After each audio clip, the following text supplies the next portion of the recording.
In this video, we'll cover everything you need to know about troponin, which is the most commonly performed cardiac biomarker. I'm going to give you a system for interpreting troponin levels that will help you understand why they're elevated and what you should do about it. If you're new here, welcome to Murmur Master, where I make regular high-yield videos to help you demystify cardiology. And if you've seen my videos before, welcome back. First, let's start with a question. An 86-year-old lady presents with a cough with productive sputum and right-sided chest pain. A chest X-ray reveals a right lower zone consolidation. A troponin level is sent off and comes back elevated at 56 nanograms per litre. A repeat troponin is 67 nanograms per litre. Her ECG shows sinus tachycardia with no other changes. In addition to antibiotics and appropriate treatment for her chest infection, what is the most appropriate management? Would you ignore the troponin result, load with aspirin alone, load with aspirin and clopidogrel, load with aspirin and clopidogrel and arrange coronary angiography within 72 hours, or load with aspirin and clopidogrel and arrange urgent coronary angiography? If you're confident with your answer, let me know in the comments down below. Stay to the end of the video to see if you're right. So what is troponin? Troponin is a structural protein located inside muscle cells or myocytes. It's present in cardiac and skeletal muscle, but not smooth muscle. Its main role is helping to control muscle contraction. Muscle contraction is caused by the formation of cross bridges between myosin and actin filaments inside of myocytes, which requires energy in the form of ATP. When the muscle is in a resting state, there needs to be a mechanism to stop it inappropriately contracting. Another rod-like protein called tropomyosin blocks the myosin binding sites on actin filaments to prevent them from forming a cross bridge. Troponin is the controller of this process. It binds to both tropomyosin and actin. When calcium is released inside the cell after an action potential arrives, telling the muscles to contract, calcium binds to troponin, which causes it to change shape and move tropomyosin off the actin binding sites, so a cross bridge can form between actin myosin and the muscle can contract. Troponin has three subunits: Trop-T, Trop-C and Trop-I. Trop-T binds to tropomyosin and acts as an anchor. Trop-C binds to calcium if present, and Trop-I inhibits the cross bridge formation when calcium levels are low by binding to both tropomyosin and actin. You can remember this with the acronym TIC. Trop-T binds tropomyosin, Trop-I inhibits cross-bridge formation, and Trop-C binds calcium. So how and why do we measure troponin levels in the blood? Troponin is usually only present in the circulation in very small amounts. Anything that causes injury to cardiomyocytes can cause the release of their intracellular contents, including troponin, into the circulation, hence raising their level. The most famous example is a myocardial infarction or heart attack, but there are many other causes, as we'll shortly see. All three troponin subunits are expressed in both cardiac muscle and skeletal muscle, but we can measure the cardiac-specific isoforms of Trop-T and Trop-I in the blood, which are slightly different to the skeletal isoforms. This is great because when we want to measure cardiac injury, we don't want to also measure troponin released by the skeletal muscle because this will confound our results.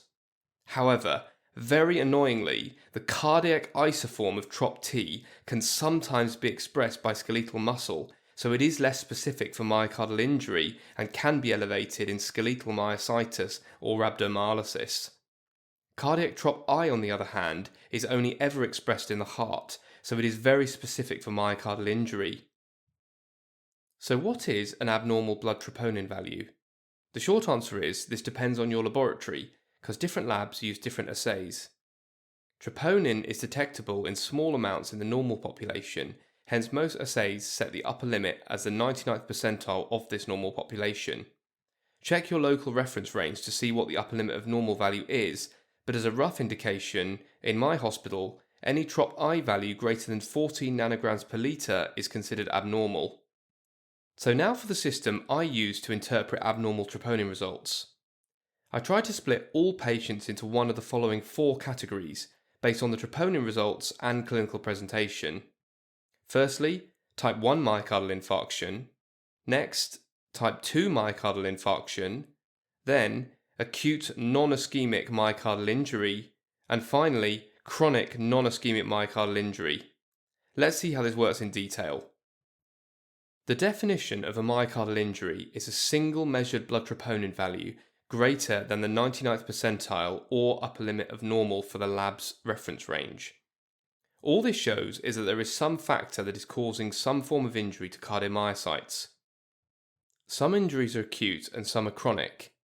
These can be differentiated by measuring more than one blood troponin value, for example 3 hours apart. Acute injuries are ones that cause a rise and fall in troponin values, which is called being dynamic, indicating that an event has come and passed. Chronic injuries instead cause troponin values to be consistently elevated and approximately the same level. Let's start with acute myocardial injuries. There are generally two categories of causes. Those caused by cardiac ischemia, which means a relative lack of blood and oxygen supply to meet the metabolic demands of the myocardium, and those not caused by ischemia. Myocardial injuries caused by ischemia are called myocardial infarctions. Remember, to make this diagnosis, you need to have both evidence of a myocardial injury and myocardial ischemia. This fits in nicely with the fourth universal definition of an MI, which is a rise and fall of cardiac troponin values, with at least one value greater than 99th percentile, i.e. a myocardial injury, with at least one of the following suggesting ischemia. For example, symptoms of myocardial ischemia, i.e. cardiac chest pain, new ischemic ECG changes, new pathological Q waves on the ECG, or imaging evidence of ischemia such as regional wall motion abnormalities on echocardiography. And in some types of myocardial infarction, the identification of a thrombus on angiography is also a criterion. The two main types of MIs are type 1 and type 2 MIs. Type 1 MIs are due to the acute disruption of an existing atheromatous plaque in a coronary artery, causing thrombus formation and hence acutely reducing blood supply to the heart. Type 2 MIs, on the other hand, are due to an imbalance in oxygen supply and demand, such as increased demand in tachycardia or sepsis.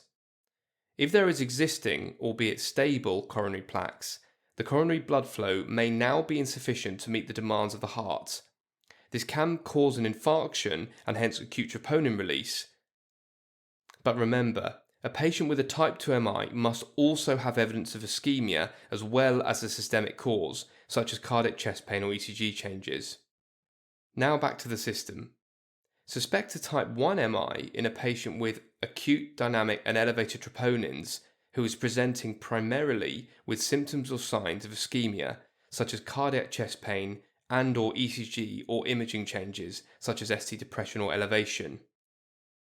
Suspect a type 2 MI in a patient with dynamic and elevated troponins who is primarily presenting with another pathology, but who also develops cardiac chest pain or ECG/imaging changes, such as severe anemia, for example in a GI bleed, critical illness, sepsis, tachyarrhythmias such as fast AF, cocaine use causing coronary vasospasm, or aortic dissection causing coronary dissection. Suspect an acute non-ischemic myocardial injury in a patient presenting with another pathology who happens to have dynamic and elevated troponins found but does not have cardiac chest pain or ECG/imaging findings of ischemia, such as acute kidney injury, sepsis, critical illness, pulmonary embolism, myocardial contusion or blunt trauma, stroke, tachycardia, myocarditis, or recent cardiac intervention. Note how these causes are very similar to those of a type 2 MI, but to differentiate them, patients in this group do not have symptoms or signs of cardiac ischemia. Finally, suspect a chronic non-ischemic myocardial injury in those who have measured troponin values which are elevated but non-dynamic. They do not present with symptoms or signs of ischemia. The most common causes include chronic kidney disease due to uremia or other toxins chronically injuring cardiomyocytes, chronic heart failure, or systemic or pulmonary hypertension. On a high level, how do we treat patients in each of these categories? Those with type 1 MIs usually need antiplatelet drugs, classically dual antiplatelets with aspirin and another agent, and most will go on to have coronary angiography, either immediately in a STEMI or equivalent, or within 72 hours for NSTEMIs.